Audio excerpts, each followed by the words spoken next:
Alger Chien 3, deuxième partie de l'invité de la rédaction avec vous, Souhil El-Hachmi. Je rappelle que vous recevez aujourd'hui le ministre des Sports, Monsieur Mohamed Tahmi. Alors, Monsieur Mohamed Tahmi, beaucoup de questions. L'équipe nationale, vecteur aujourd'hui de cohésion nationale, l'emblème national est sur quasiment tous les balcons à travers le territoire national. Il nous fallait ça pour être fiers aujourd'hui de notre appartenance à cette Algérie. Ce n'est pas propre à l'Algérie. Aujourd'hui, le football joue un rôle important. Donc c'est un véritable phénomène social. Une Coupe du Monde, donc c'est l'événement planétaire. Et je crois que on s'identifie derrière cette équipe nationale. Et je crois que le fait que la prestation soit honorable, soit ponctuée par une victoire, ça procure de la joie. Et cette joie parfois est nécessaire, je crois. Et donc le football aujourd'hui joue un rôle important. Plus que le football, toutes les activités sportives aujourd'hui peuvent jouer ce rôle, et c'est pour cela qu'il faut aujourd'hui aller vers une promotion de plus en plus soutenue donc de cette activité sportive qui souvent nous procure de la joie, surtout dans des moments difficiles.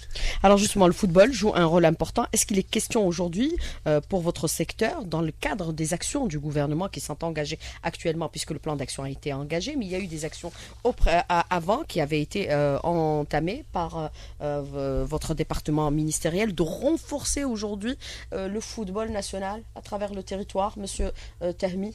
C'est indispensable. Je crois que quand on voit le programme est très ambitieux. Malheureusement, donc, sur le terrain, beaucoup de contraintes. Il faut profiter donc de ces événements et de ces résultats de l'équipe nationale pour changer les mentalités, pour aller de plus en plus vers une gestion plus professionnelle. Il faut maintenant passer à une autre étape, une gestion plus rigoureuse au niveau du football.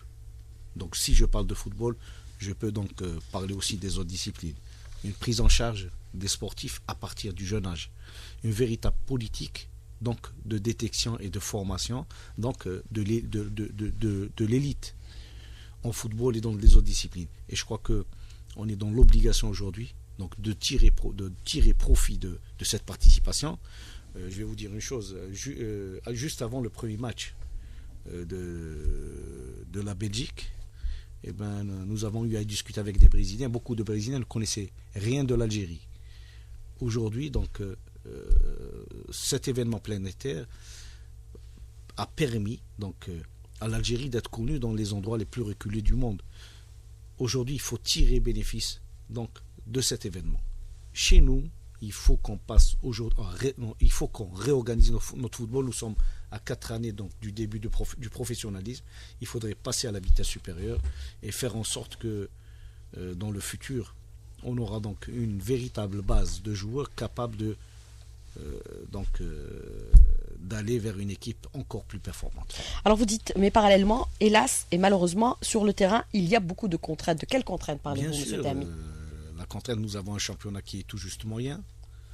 Nous avons délaissé depuis des années les catégories donc, de jeunes au détriment donc, des équipes premières. Beaucoup d'argent circule au niveau donc, du championnat national. Très peu d'argent sont consacrés à la formation et je crois que c'est ça notre tort aujourd'hui. Il faut donc rééquilibrer tout ça. Commencer donc à reprendre la formation, investir dans les infrastructures sportives au niveau des clubs. Donc, dans un premier temps, au niveau des clubs professionnels. Donc, ce projet de centre de regroupement, donc, de formation des clubs doit être lancé dans les meilleurs délais.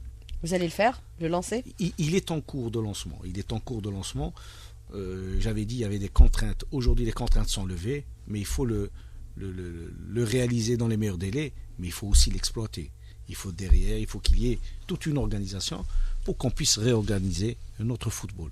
C'est la vision aujourd'hui, pas uniquement pour le football, mais aussi pour toutes les disciplines porteuses. Alors, investir dans les infrastructures au niveau des clubs, mais au niveau aussi des régions et à travers le territoire national, c'est ce que vous faites actuellement, puisque tout à l'heure, vous allez, juste après cette émission, aller au 5 juillet pour voir un peu la maquette qui est prévue pour la réalisation des travaux qui sont en cours actuellement. Le programme est très important.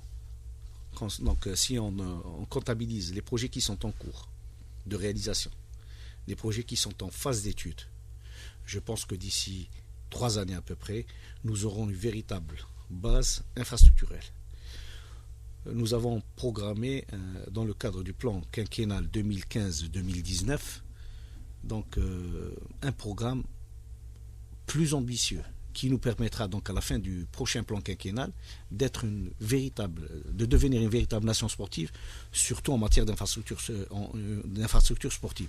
Je crois que c'est tout ça. Combien vous allez en réaliser globalement, M. Tami? Et est-ce que vous avez les financements nécessaires pour atteindre vos objectifs? Alors, depuis 2000 à ce jour, donc les 3 plans quinquennaux, presque 12 000 projets, je répète 12 000 projets dans le domaine du sport, mais aussi dans le domaine de la jeunesse.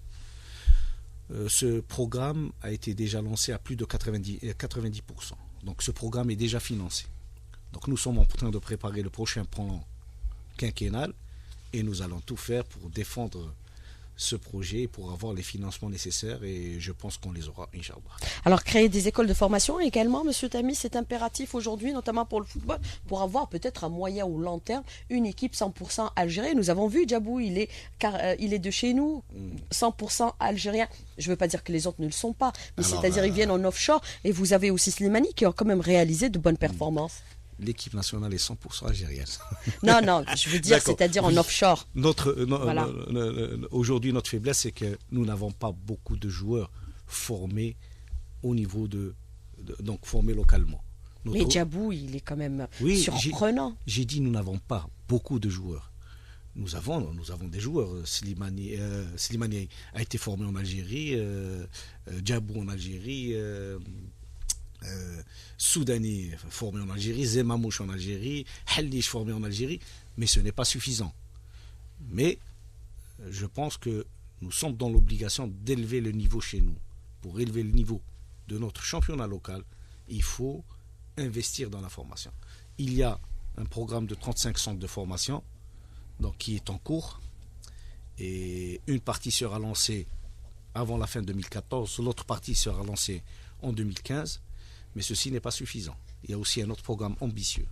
C'est celui de construire 7 centres fédéraux régionaux, similaires à celui de Sidi Moussa. Donc le premier projet sera lancé dans les prochains mois à Oran. L'assiette est déjà dégagée sur 7 hectares. Et avec la Fédération algérienne de football, il est convenu donc, de créer des équipes de région pour élargir la base et permettre donc, à ces catégories jeunes d'être formées dans les meilleures conditions. C'est ce qu'on avait dans le passé. Malheureusement, avec le temps, on s'est intéressé uniquement aux équipes seniors au détriment de la formation des jeunes. Mais justement, pour les autres disciplines, par exemple, handball, on était quand même relativement leader sur le plan africain, où il y a un recul quand même assez important aujourd'hui. Est-ce qu'il est question aussi de reprendre ce type de discipline aujourd'hui, M. Tami? D'accord, il y a un recul, mais nous sommes champions depuis quelques mois. Nous avons été champions d'Afrique. C'est un résultat exceptionnel, mais c'est vrai qu'il y a encore du chemin à faire. Ce qui est sûr, c'est que pour toutes les autres disciplines, il y a aujourd'hui un programme d'infrastructure. Il y a des centres de regroupement des équipes nationales. J'ai eu l'occasion hier, nous avons un invité aujourd'hui donc chez nous, le ministre de la Jeunesse et des Sports de la République du Niger. Donc nous lui avons fait visiter un certain nombre d'infrastructures. Et hier on était à Suidania qui sera le plus grand centre de regroupement donc, en Algérie des équipes nationales avec une capacité de 400 lits. Nous avons un centre de regroupement des équipes nationales à Fouka qui sera probablement livré vers la fin de 2015. Nous avons un centre de regroupement des équipes nationales à Khenchela, à Insilen, ça sera le centre d'excellence en altitude. Nous avons en tout 19 centres en cours de réalisation. Et je crois que c'est toute cette base qui permettra dans un proche avenir à notre élite nationale de se préparer correctement en Algérie. Il y a de cela quelques années, on n'avait pas un seul centre pour la préparation de nos équipes nationales. Idem pour l'athlétisme, M. Azami, la même chose? Idem pour l'athlétisme. Donc tous ces centres disposent en leur sein donc, de stades d'athlétisme. En plus de ces centres de formation, de centres de préparation de l'élite nationale, nous avons un programme aujourd'hui de réalisation de stades d'athlétisme. Quand je dis stade d'athlétisme, stade réservé exclusivement à l'athlétisme. À Alger, par exemple, nous allons recevoir bientôt, donc il est en cours de finition, un stade d'athlétisme au niveau de de la commune de Bouj El Kifan. À Béjaïa, nous avons inscrit 2 stades d'athlétisme, un dans la ville de Béjaïa, un dans la ville de Sidi Riche, en plus d'un stade qui est déjà opérationnel dans la ville de Béjaïa, pour la simple raison, c'est que Béjaïa est aujourd'hui un véritable pôle d'excellence de l'athlétisme. Je crois que dans l'avenir, on investira en fonction de la carte sportive nationale. Justement, est-ce qu'on peut considérer aujourd'hui, par rapport à cette carte sportive nationale, que tout le territoire national est aujourd'hui concerné du nord au sud et d'est en ouest, sans exclusion? Tout le territoire national est concerné, avec comme principe, premier principe, la réalisation donc de complexes sportifs au niveau de chaque daïra pour donc terminer avec chaque daïra à la fin du plan quinquennal, d'une part. Deuxième principe, c'est d'investir en fonction de la carte sportive nationale. Là où il y a des sports qui excellent dans une région, eh bien, on mettra le paquet au niveau. On ne peut pas investir pour toutes les disciplines au niveau d'une commune, par exemple, ou bien au niveau d'une daïra ou une wilaya, mais on fera en fonction des spécificités et de cette carte sportive nationale. Alors justement, pour détecter les jeunes talents et pour la mise en place justement de ces écoles de formation sportive, est-ce que parallèlement on essaye un peu de prendre en considération les études, c'est-à-dire concilier pour les jeunes les deux à la fois, leur scolarité et leur formation? Je crois que c'est la clé de la réussite. La prise en charge des jeunes talents doit être aussi bien sur le plan sportif que sur le plan du cursus scolaire. Et c'est ce qu'on fait aujourd'hui au niveau du lycée sportif national. Et c'est ce qu'on fait au niveau c'est ce qu'on fait au niveau de l'école olympique qui a démarré de Sétif. Et c'est ce qu'on fera au niveau de l'école olympique de Biskra à partir de la prochaine rentrée scolaire.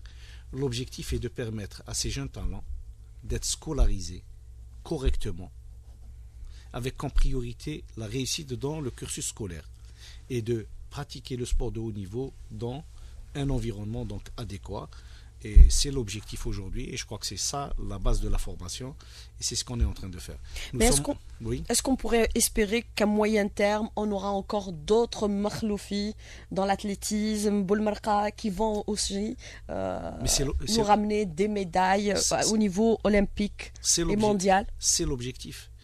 Nous avons participé le mois passé, nous avons participé aux Jeux africains de la jeunesse au Botswana. Les résultats sont encourageants. Ces résultats sont le fruit d'un travail pour 80% de la délégation, donc de jeunes qui ont été pris en charge dans le cadre de cette formation donc sportive, mais aussi scolaire. Donc nous avons une délégation donc, qui partira au mois d'août aux Jeux olympiques de la jeunesse qui se déroulent en Chine. Je crois qu'il faut commencer par nous préoccuper donc de ces catégories pour pouvoir préparer l'avenir. D'une manière générale, les fédérations commencent à investir ce créneau, c'est-à-dire la formation des jeunes talents. Mais est-ce qu'on est en train de préparer déjà au niveau des fédérations et avec bien sûr votre ministère, département ministériel, les prochaines échéances sportives, les Jeux olympiques, la Coupe d'Afrique? Est-ce qu'on est en train de les préparer déjà? Alors, aujourd'hui, monsieur Tahmi? Oui, tout à fait. Pour ce qui est des Jeux olympiques de 2016, c'est demain. Donc il y a un programme de préparation qui est établi avec le comité olympique algérien, avec les fédérations, mais les ambitions sont assez réduites, parce que c'est demain. Parce que ce qu'on est en train de préparer à partir d'aujourd'hui, ce sont les Jeux olympiques de 2020.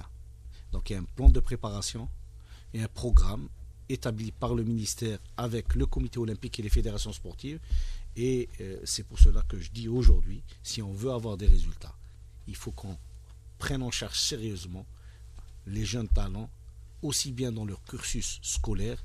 Pourquoi je dis cursus scolaire? Sinon on aura très peu de sportifs.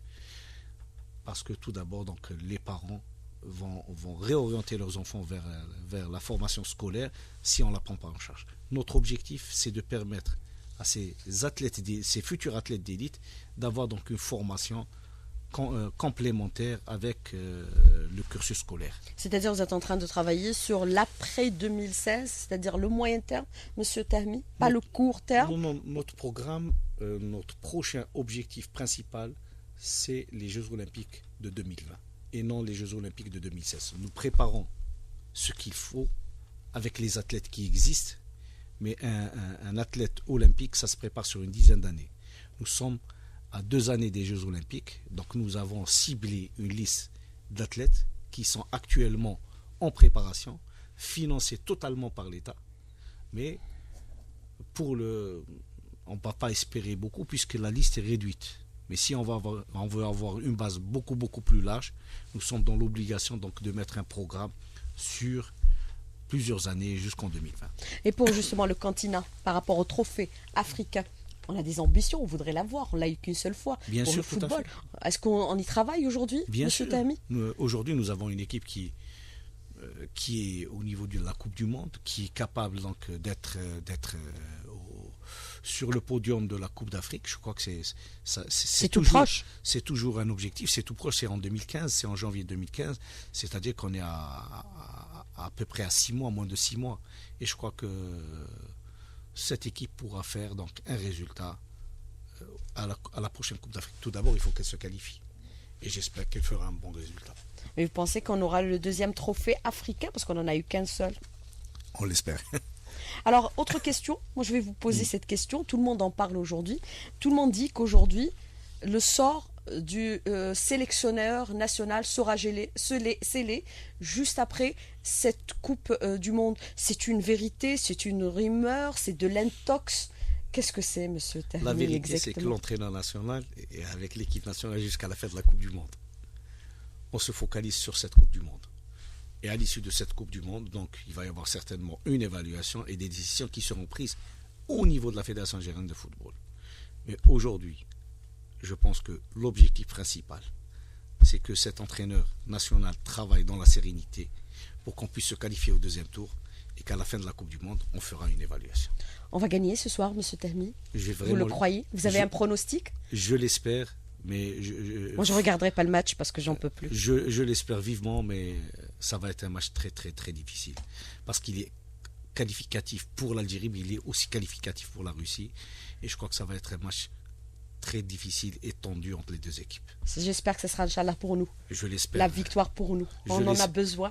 On la veut, cette victoire Tout à aujourd'hui. fait, tout à Vous fait. avez vu, on a diffusé ou même des reportages où les femmes suivent aujourd'hui avec beaucoup de passion le football national.